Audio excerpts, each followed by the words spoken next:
My name is Tom Holmes.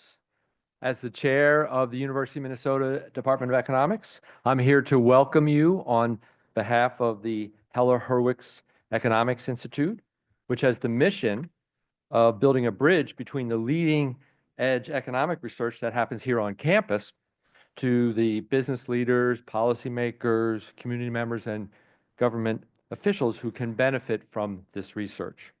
We fulfill this mission through events like this and with public focused communications, including the office hours podcast, policy briefs, and of course, investing in rigorous research done by our top University of Minnesota economists and students, all with the goal of influencing real-world economic policy decisions that promote the common good. We're excited to welcome you to this pop-up event, which promises to be a very engaging conversation. We're joined by economists, policymakers, journalists, students, faculty, and others interested in understanding economic issues. Along with those of you in this room, we are joined by many guests tuning in virtually. Thank you for being here. Our event tonight is Taxes, Tariffs, and Trade, Economic Policy in the Once and Future Administration. Today, we'll hear from two distinguished panelists who will discuss key trade-offs policymakers and community leaders should consider related to these issues. Allow me to briefly introduce our panelists so we can get started. Chris Phelan is the interim director of the Heller Hurwicz Institute. He's a faculty member and former chair here in the Department of Economics and a consultant with the Federal Reserve Bank of Minneapolis. Tim Kehoe is the distinguished McKnight University professor here in the Department of Economics. He's a research associate at the National Bureau of Economic Research and a consultant at the Federal Reserve Bank of Minneapolis. Please join me in welcoming our panel, and now over to Chris. Great, thank you.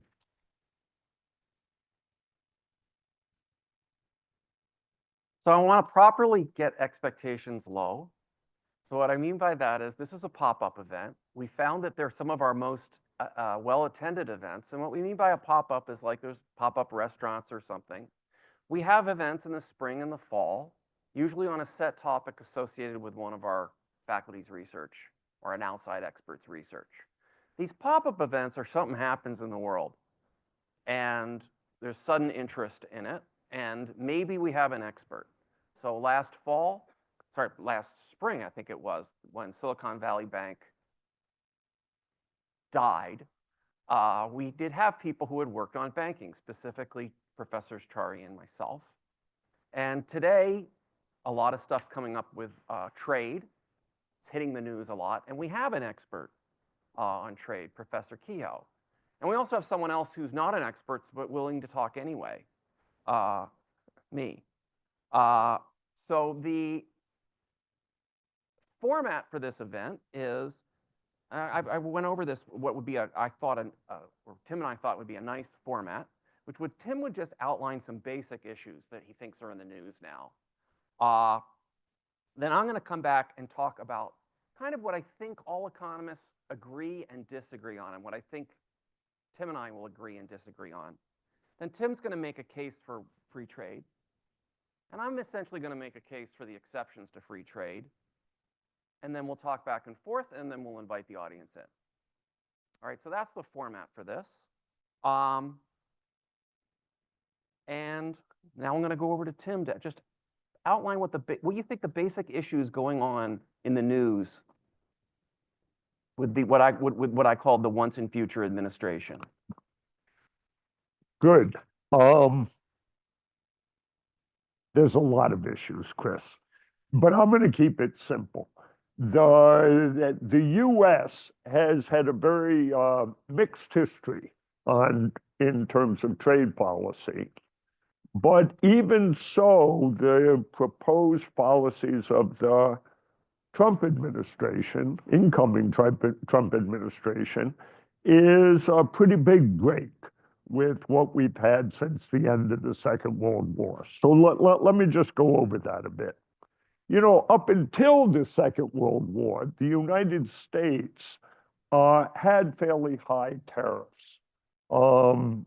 They started in the 1790s under Alexander Hamilton at around 20% on manufactured goods imported from the rest of the world and not particularly directed at one country or another. And then over time, during the early industrial period of the United States up until the Civil War, the tariffs rose to about 60%. And it's worth remembering that caused a kind of pre-Civil War event in 1832 when the government of South Carolina refused to enact U.S. Tariffs.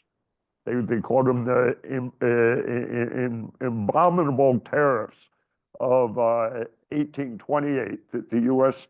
Congress had set. And Andy Jackson was the president. He was a Southerner. In many ways, he was an anti-tariff guy. The South was against tariffs. That was one of the issues. It was to protect industry in the North. And but he sent federal troops and got South Carolina to back down on that. But you know, it's not to say that the U.S. didn't use high tariffs at some points in its history. In fact, early in the Republic, tariffs were a major source of revenue. This will come up again because I think it's wild to think we can get trillions of dollars of revenues from tariffs. But I promised you I wouldn't get my views in yet. This is just a reporting, you know, anyone who saw a highway patrol in the old days, just the facts, ma'am, just the facts. So that's what I'm going to try to give you. You know, so World War II was a turning point. And the United States then became, up until, from the end of World War II up until the first Trump administration, became the major country in the world trying to promote free trade. In 1944, the Allies, who looked more and more like they were going to be victorious, they started calling themselves the United Nations. They had this Bretton Woods agreement, which was going to try to establish what the world economic order would look like following the Second World War.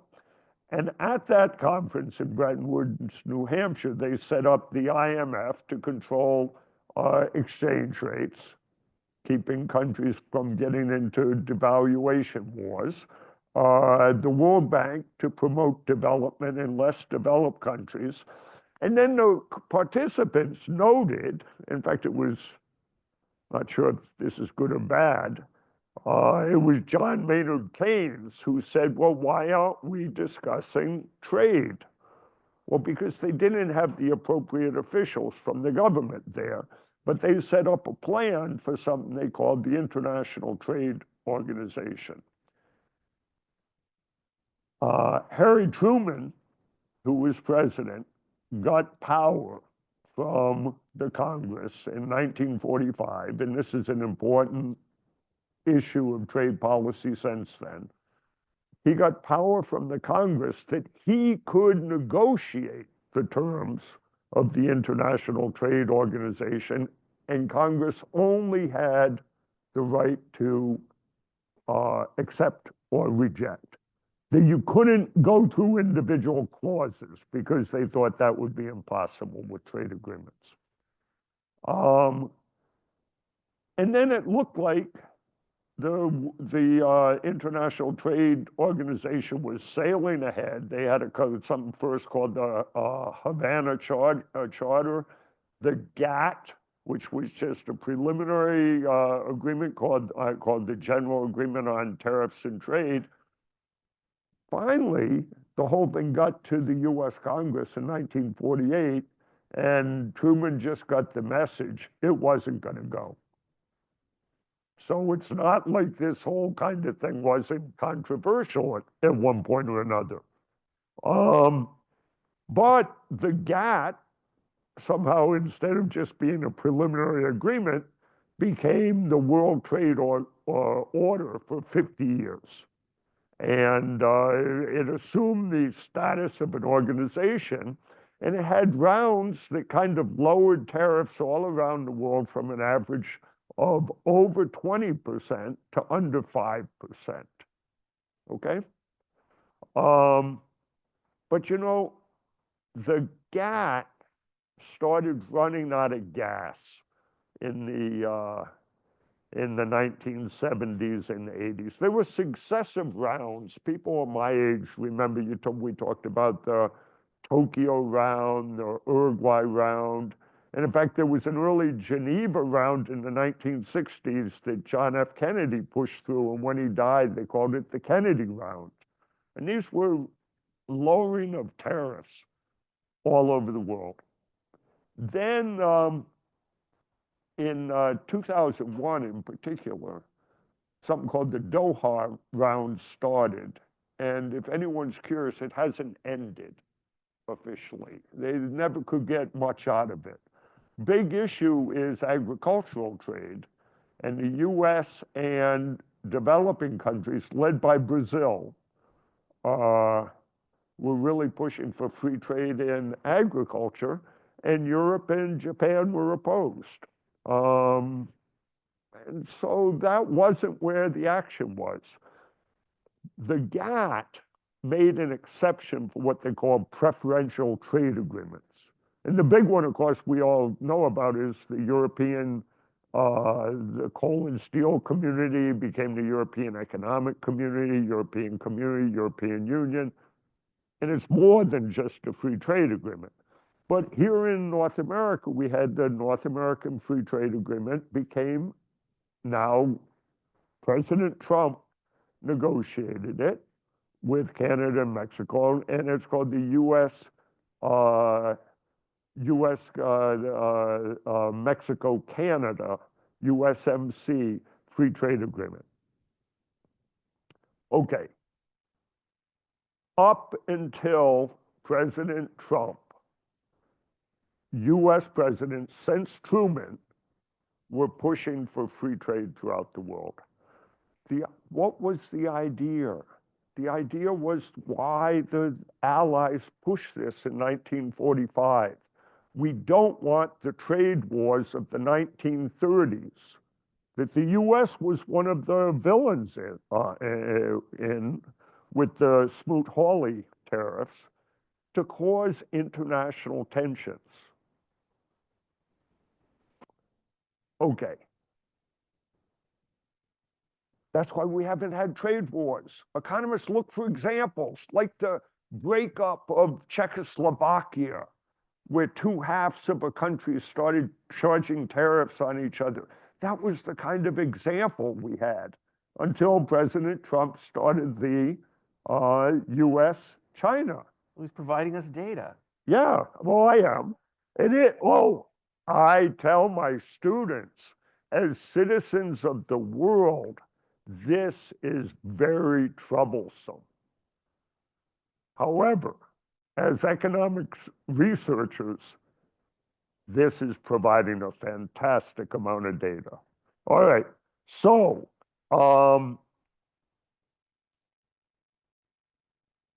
what is happening now? Let me say, although I know the professor of Phelan, my friend Chris, and I disagree on politics, I supported or have supported President Biden on a number of things, not on continuing the trade war with China. I find that to be a disgrace. I think, and I'll make the case later, that there's a value to free trade. But right now, if you go to Washington, all of the professional economists who kind of hang out there to get jobs consulting and so forth, they're not speaking up in favor of free trade. So that has changed, and it's changed in the last 8 years. Okay, thank you, Tim. So what I said in my prefatory remarks was I'm going to now try to outline what I think most economists agree on and disagree on when it comes to this issue.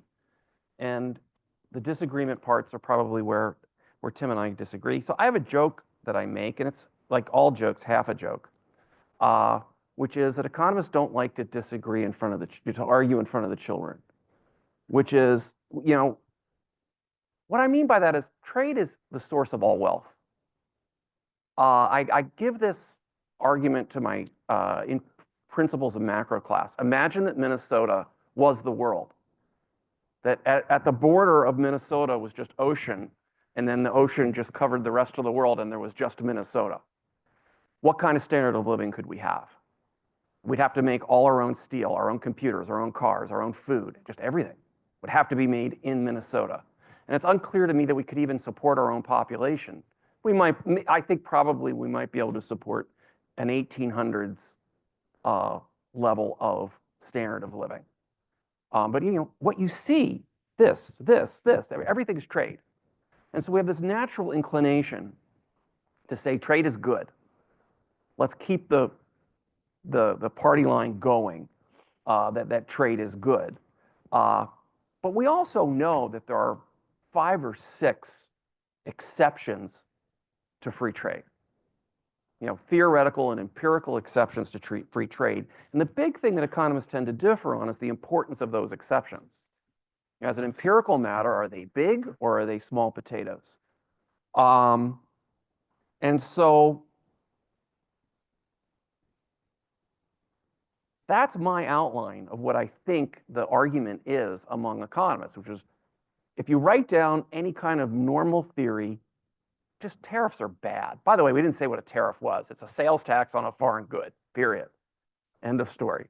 It's a sales tax that you just say if you buy it from somewhere outside the country, you have to pay the sales tax. If you don't, you don't. So Tim, what do you think you have argued as this nonsensical thing that is of being a citizen of the world, that we should have free trade. What is the best arguments for why we should have free trade as an economist? So my wife, and there's a number of people here who know my wife, who's a very distinguished historian. She has the same cold that I have, and she's sensible enough to stay at home right now. But she said, you know, Tim, I studied economic history a bit, but it was kind of boring. There was only one big event. And that is roughly true. It was the Industrial Revolution. And the Industrial Revolution occurred, well, there were little bits of it starting the end of the 18th century, but it was really the first part of the 19th century in England. So a little more broadly in what's now Great Britain. Now, some economists say, why didn't it happen in the 13th century in China? And that's an interesting debate. But so there's this thing where there was sustained growth that was generated. Before that, and I like historians, and there's debates among them, the world was poor. The whole world was just poor with a few isolated rich people. Okay, you were one bad harvest away from starvation everywhere in the world. Okay, that changed in 1790 to 1835, something like that in England. 1960. Half the world's population lived in countries that still had never had a period of growth like England did in the early 19th century. Now 95% of the world's population has. Now the majority of the world's population is what the World Bank would classify as middle income. And there was an economic miracle that took place. And that I think people want, I call it globalization, right? Half the Chinese, half the Indian population became world middle class. And that was trade, foreign investment, at least during some periods, it was migration. It was technology diffusion. And I think we got to keep that up. Can I go? Okay. Yeah. So I'm going to make a general point what I think the issues are. And I don't have a Trump hat, but if I did, just, it's on right now. And so one of them is, I use the Minnesota example because Minnesota is relatively small. What are we, 5 million people, something like that? A little bit more. Okay. But GDP in the United States, about 87% of it is produced and consumed in the United States. Imports and exports for us are about 13%. Now you do that for Minnesota, you're going to get a much bigger number. You do it for Minneapolis, you're going to get a much bigger number. The smaller the geographic area, the more important trade is. But especially when it comes to the world, the United States is a big place. What are we, 25, 30% of world GDP, something like that? I'm making a number up. Yeah. It used to be, it's smaller now. It's smaller now, okay. It's big. So the United States is about 87%. These are very rough numbers. Canada, though, about 32% of its GDP is trade. Mexico is closer to 40. So just trade is much more important to these countries than us. Now, but that's not imports plus exports. No. No. This is just, I'm basically taking the average between imports and exports. So those numbers are right. Yeah, I'm taking the average between imports and exports. So I guess the way I would put it is free trade is really important to Mexico, really, really important to Mexico. That's right. Really important to Canada. That's right. And it helps us a bit. Helps us a lot. But yeah. All right. But now let me go through the. One of the things you kept saying, I mean, if I had my Trump hat on, and you said how much free trade has helped China and India, I'd go, well, I'm not the president of China or India. What's in it for us? And I think that's a very Trumpian way of putting it. It's somewhat popular. But part of what I was saying, there's a laundry list of exceptions to free trade. So nobody thinks that we should be having free trade with Russia right now. Because, you know, the way we generally put it in the textbooks is you don't want to import your bullets. All right. The national security exception is you don't want to have a dependence on your military of your weaponry being provided by your enemy. Then you get into the very tricky thing of, okay, who's my enemy and what's necessary for national defense? And so I brought this up with my colleague Chari, and he made the nice quip, which was, yes, we need the strategic washing machine reserve, which is because one of the big first Trump administration things they did is they put a bunch of tariffs on washing machines from China. And I went, I'm not sure that that's so crazy. And he goes, well, there's a strategic reason to keep soldiers' uniforms clean. And I went, no, J.D. Vance brought this up a lot, which is there's a national security implication of just being able to make stuff. If you outsource all of your manufacturing, I mean, during World War II, you can't, so there's a guy I follow on Twitter that if you give him the headlamp of a car, he'll tell you, oh, that's a 67 Chevy. You just give him any little part, he'll tell you what it is. He'll never say that that's a 1942 Chevy, because they don't exist. There are no 1942 Chevys, because we just stopped making cars. We took our entire manufacturing capacity and turned it into making tanks and airplanes and everything like that. There are national security implications, at least theoretically or possibly, to not making anything. So that comes in. And then the last thing I want to bring up is there's a more macro national security thing, which is almost every time there are a lot of our students in here, we always assume when we're doing welfare that I always put it that we're all a bunch of selfish jerks.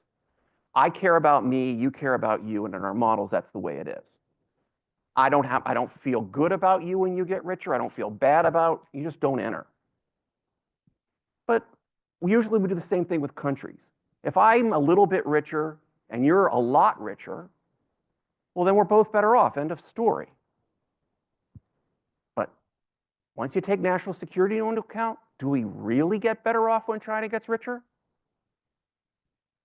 I mean, it's not clear to me at all that the United States is made better off, because that might mean we have to build more aircraft carriers. So there's once you start bringing into national security things get a lot more complicated. And I'll just preempt something that you're going to say, though, which is you are faced with the possibility that then everything becomes national security. Mohair restrictions. We still have mohair import restrictions because we need mohair to make soldiers' uniforms. That is a problem. Okay. No, but let me just, I'm going to wait till I get No, this is going your, on it. go. Oh, this is my zone now. Let me just explain what the importance of the national security exemption. So when we have to remember, the Constitution of the United States says that the branch of the government empowered with raising taxes and tariffs.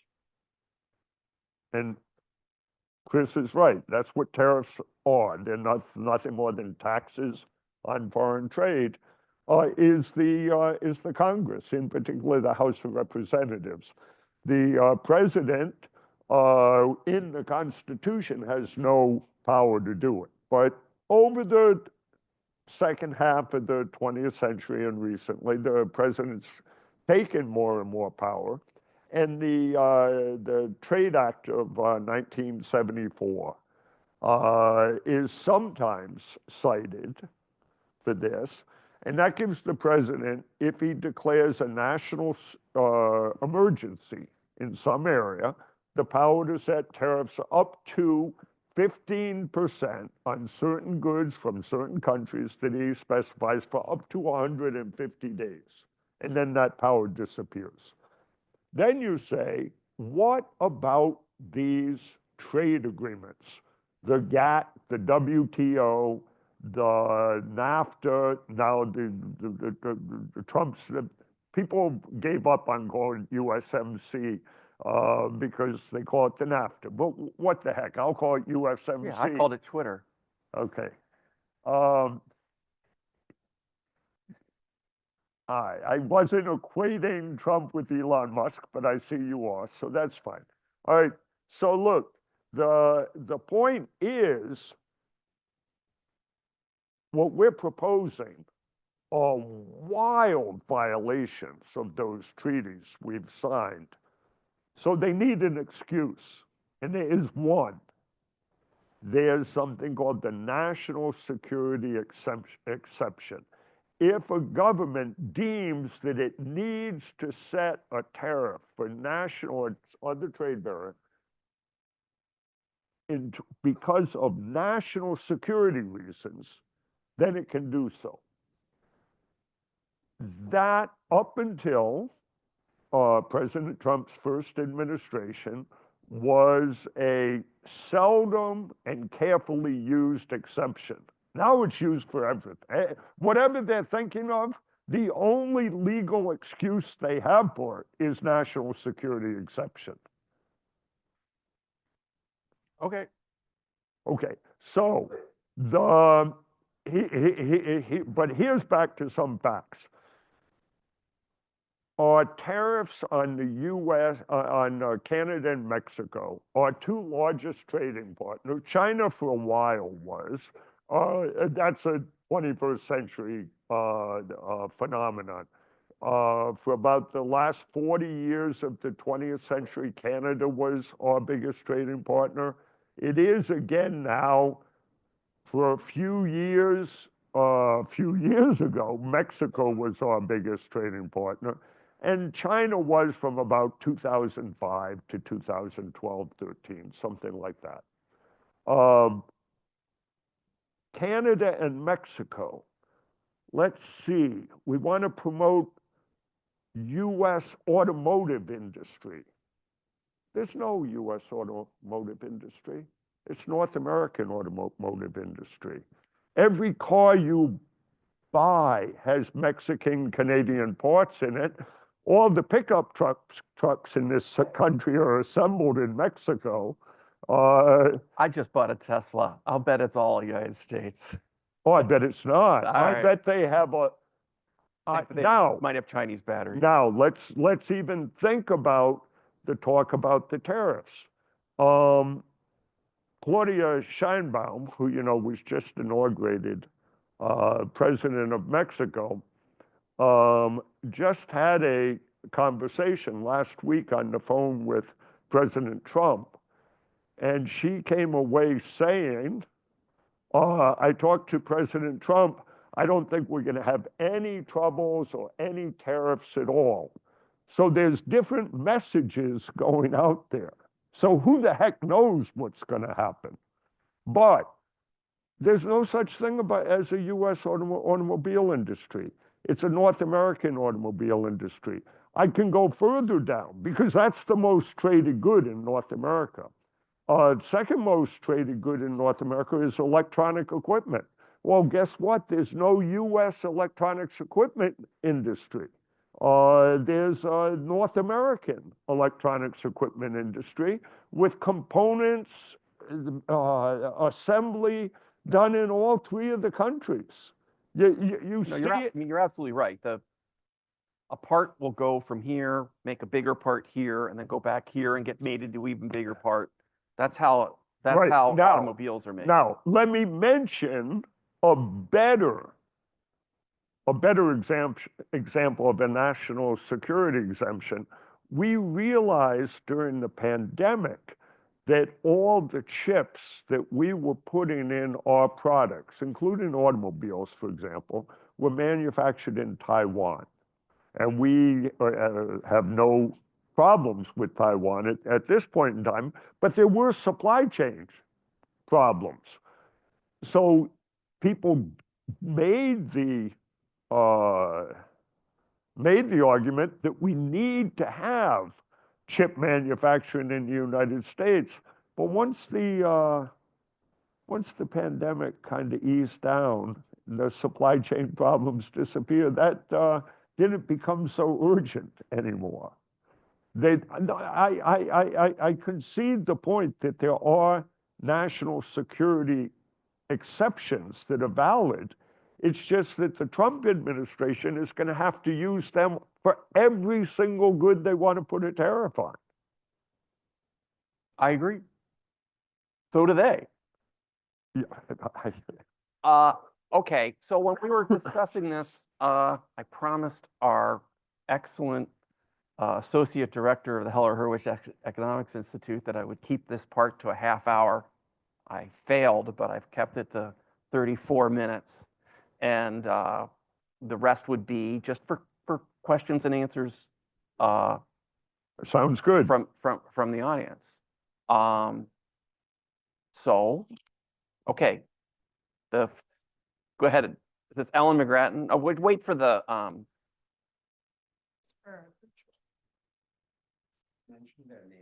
Yes.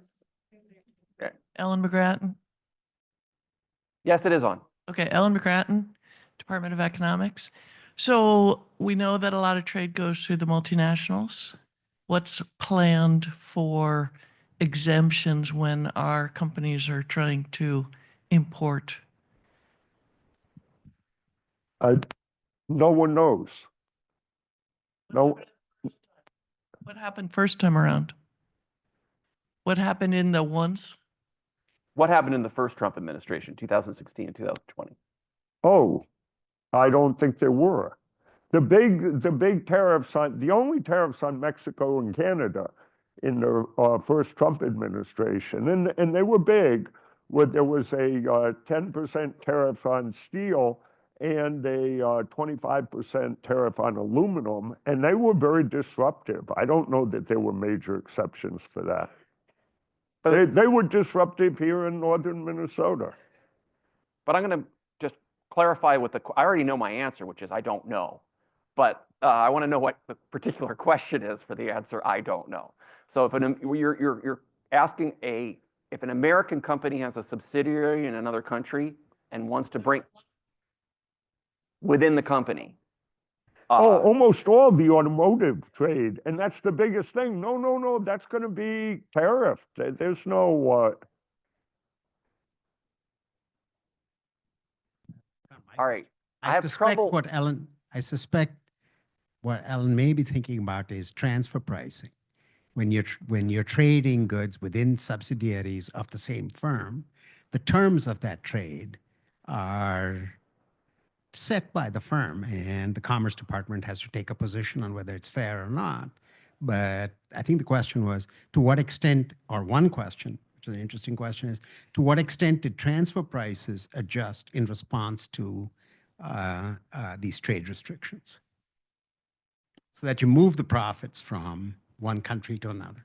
I Basically thought it say- was silly. Look, if GM has a windshield plant in Mexico, does it have to pay the tariff when the GM-owned windshield plant sells a windshield to the GM-owned assembly plant in Detroit?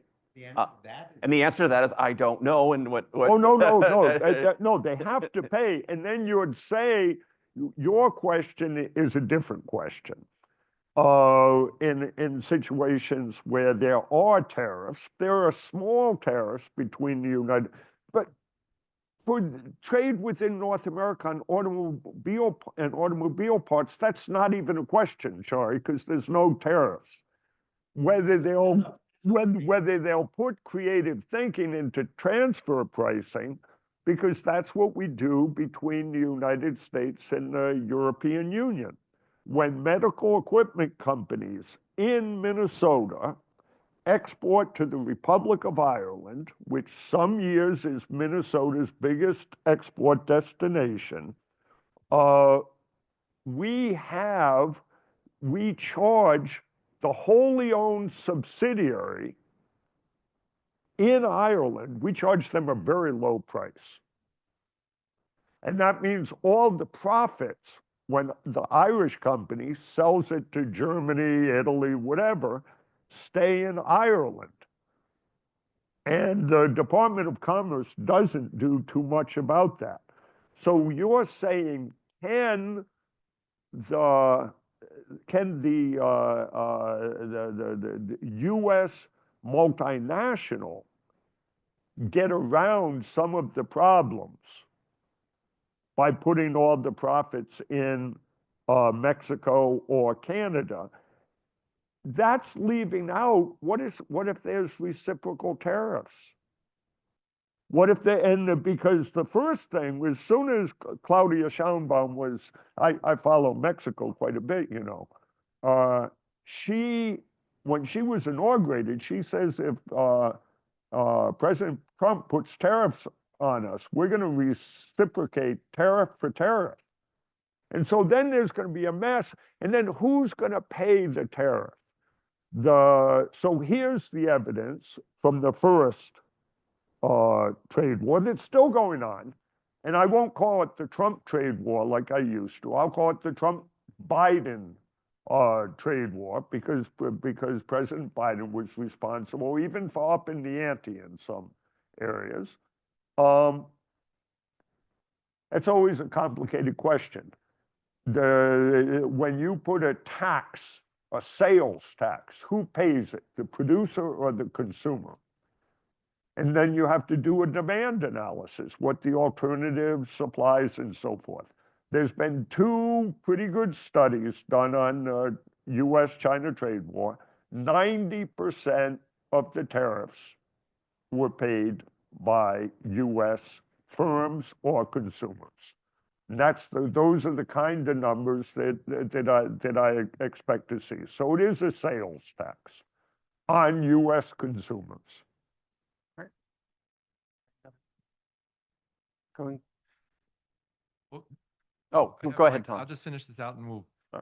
move the mic to a different part of the room, I would say. Well, yeah, we got all the econ All right, but professors there. I- We could talk about this over lunch instead of here, guys. This is being left out of the discussion, I think is very important.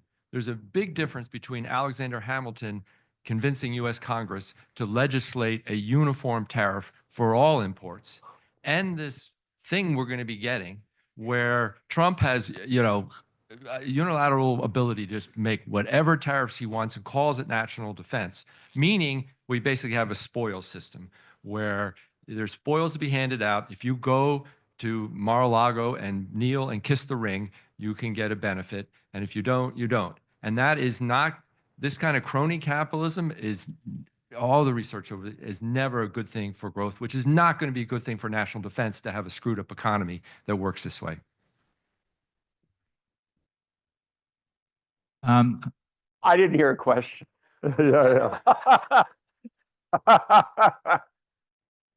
All right. Okay, I'm Jonas. I'm economics PhD student. So I would like to ask about inflation as a result of the tariffs. How should we expect it to come?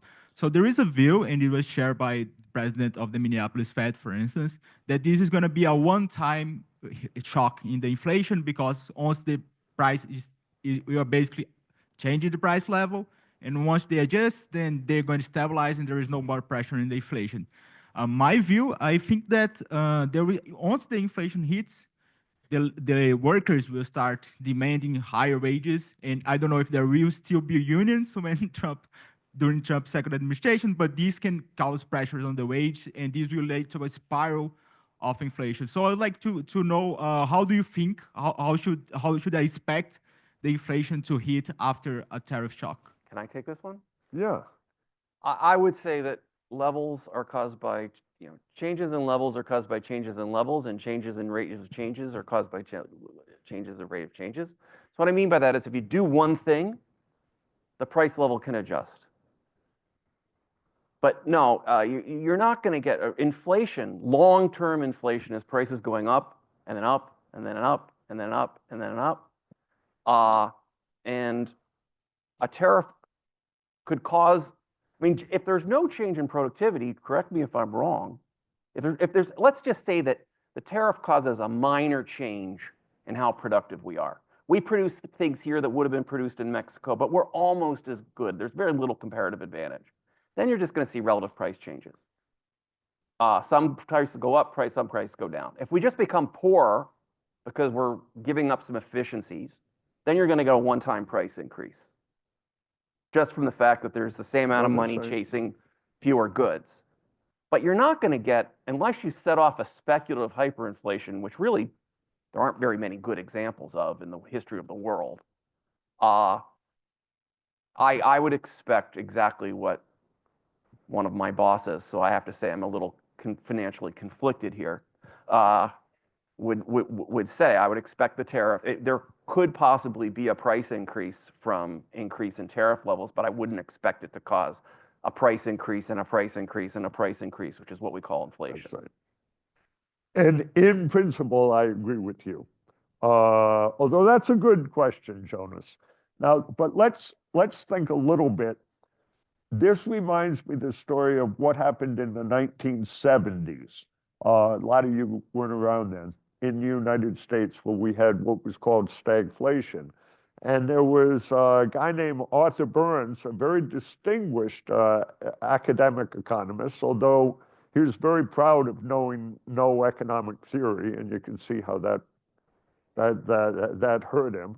But he refused to let, he was the chair of the board of governors of the Fed, and he refused to let his staff talk about the inflation that was being caused by the oil price increase. He said, no, those are just supply shocks. We're not going to alter monetary policy at all. So 2 oil price shocks, a bad decade. This can go on for a while. We also printed a lot of money. Well, he did. He did. But he's often thought of as the worst chair of the Board of Governors of the Federal Reserve System in history. So this could touch off Sure. all kinds of things. The Deutsche Bank, which I thought was in the business of clandestine lending to Donald Trump, but whatever. The head of Deutsche Bank Research just came out and said he doesn't expect to see the Fed lower the interest rates later this month because of the inflation they expect from the tariff increase. But Claudia Sheinbaum is telling the citizens of Mexico there's going to be no tariffs. So you see what I mean? There's a lot of Yeah, you don't know. uncertainty here.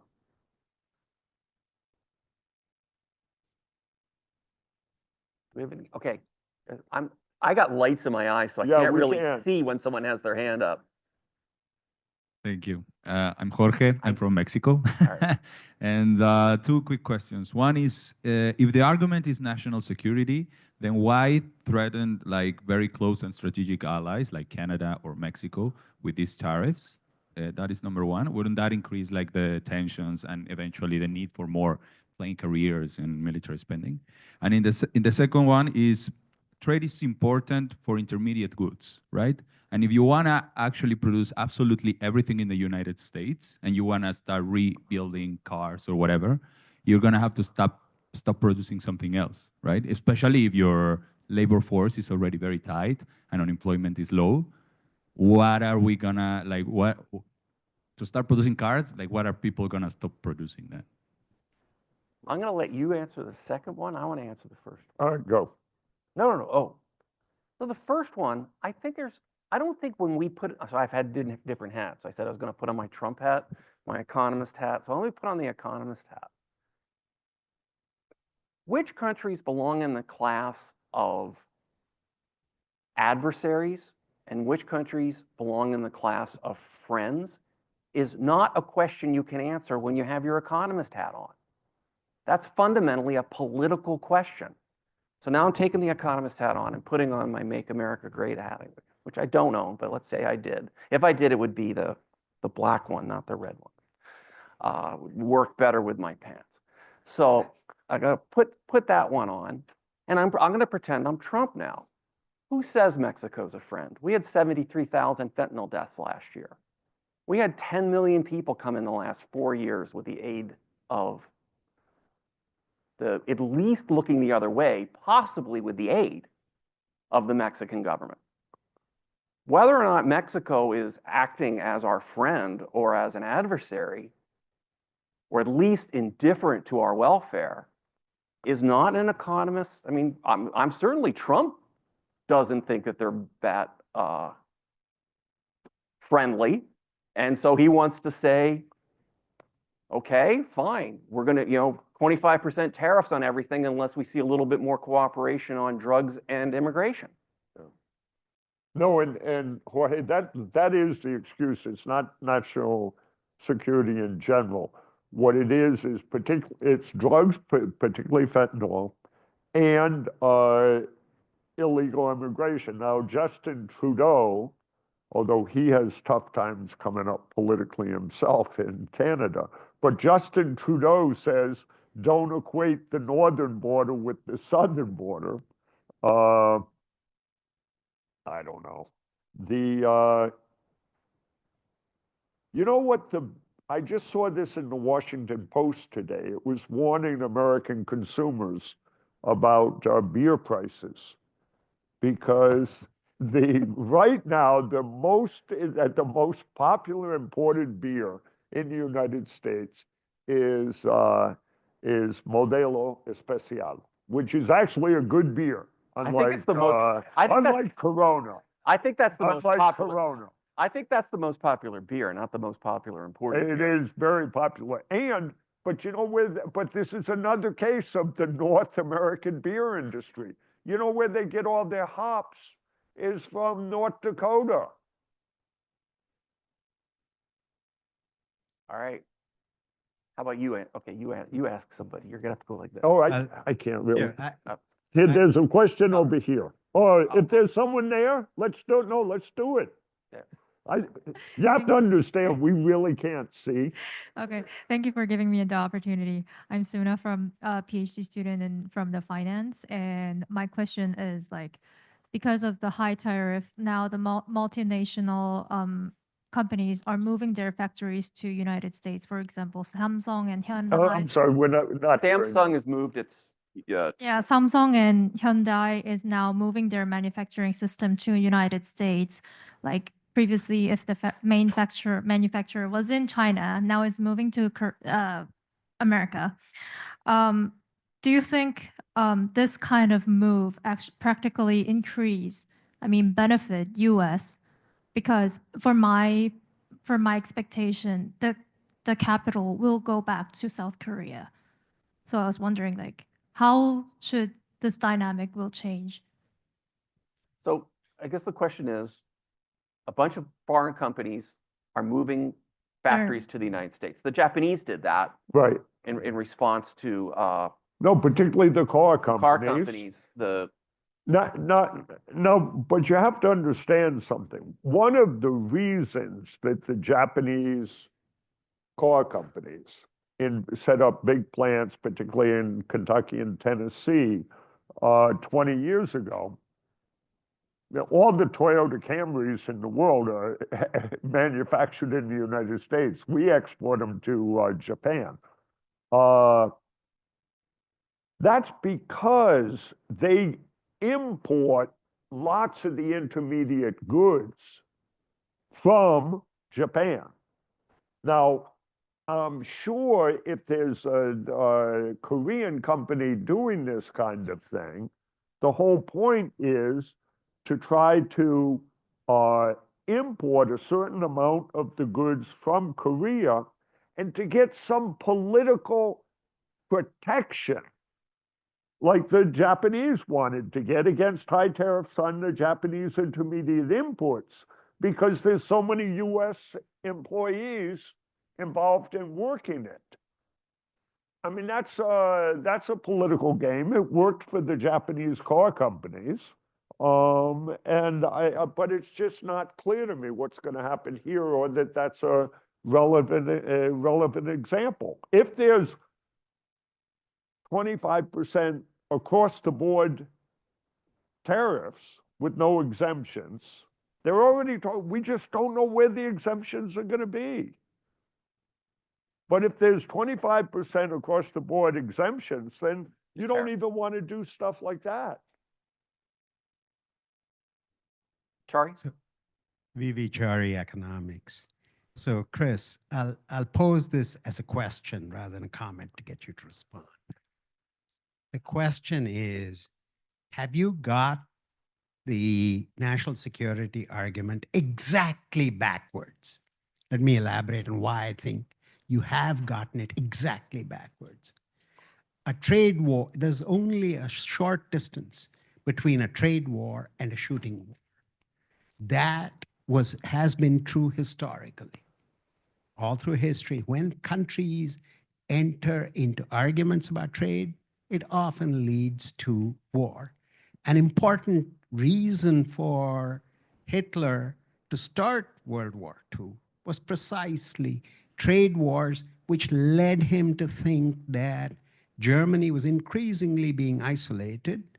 The Smoot-Hawley tariffs, the tariffs imposed by the French, the reparations programs, all of these interruptions in trade convinced Hitler that unless he took over countries, unless he actually physically occupied them, he could not trade with them. He would not be able to trade with them. And this is true. I used World War II as an example, but it's true historically. I can come up with 15 examples off the top of my head. The visionaries who set up the agreements after World War II saw that very clearly. They argued that increased economic interdependencies through trade would reduce the possibility of shooting wars. Put technically, in the language that you were just using, the set of adversaries that you confront is endogenous. It is not some fixed set. These are adversaries, these are friends. Friends can become adversaries, and adversaries can become friends. For good or for ill, when Larry Summers and Bill Clinton got China to join the WTO, an important published motivation, and Larry Summers wrote extensively on this, was that the best way of reducing the possibility of a shooting war between the US and China, which is the biggest threat that the world confronts in lots of people's opinions, was to increase the amount of interdependency between China and the rest of the world. You may argue with that proposition, but that is the proposition that the world has proceeded on. Now you have a corrupt thief who is interested only in lining his own pockets. He's going All to right? be, Wait. he's Let me ending finish, on let me January finish, and then 20th. I'm going to let you answer the question. Who I think Tom has it exactly right. This is entirely a device to induce crony capitalism in the center of democratic capitalism, Washington, D.C., because that's how he plans to enrich himself. And to even admit that there is a legitimate argument for this thief to make us all dramatically poorer and to pull us into a shooting war is I think it's not something that as decent citizens we ought to be engaging in. We should call it for what it is. It is a poor excuse for one person to enrich himself and his family, and we should not be in any way, shape, or form be supporting this kind of nonsense. All right. But the question again is, have you got the national security argument exactly backwards? My answer is unsurprisingly, I don't think so. And so No. look, the But sorry, the point is the whole movement towards free trade, maybe I was incoherent, was based on the allies at the end of the war saying we don't want to have this happen again, so we need to have free trade. okay, here's my thing, which is I thought you were an economics professor and a very good one. Nothing that you just said is economics. What you just talked about was foreign policy. What's the best way to keep countries from shooting each other? That's fine. I never took a course in Right. that in graduate school, and Let neither me did you. Let me turn it into an economic argument, Chris. So as you know, I spend a lot of time with my friend Juan Pablo Nicolini, who I see is back here now. We just wrote a book on the modern economic history of Latin America. And we saw the kind of economic policies that are followed in Latin American countries, especially looking at this in the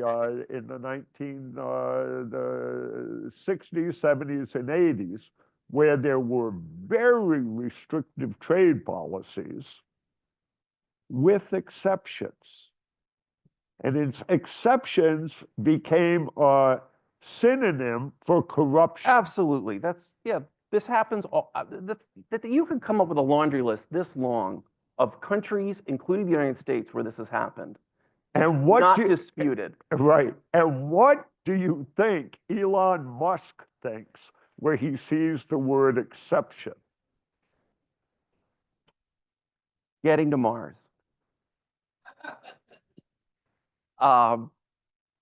This is going to be the last We should question. conclude, but I do want to make one remark.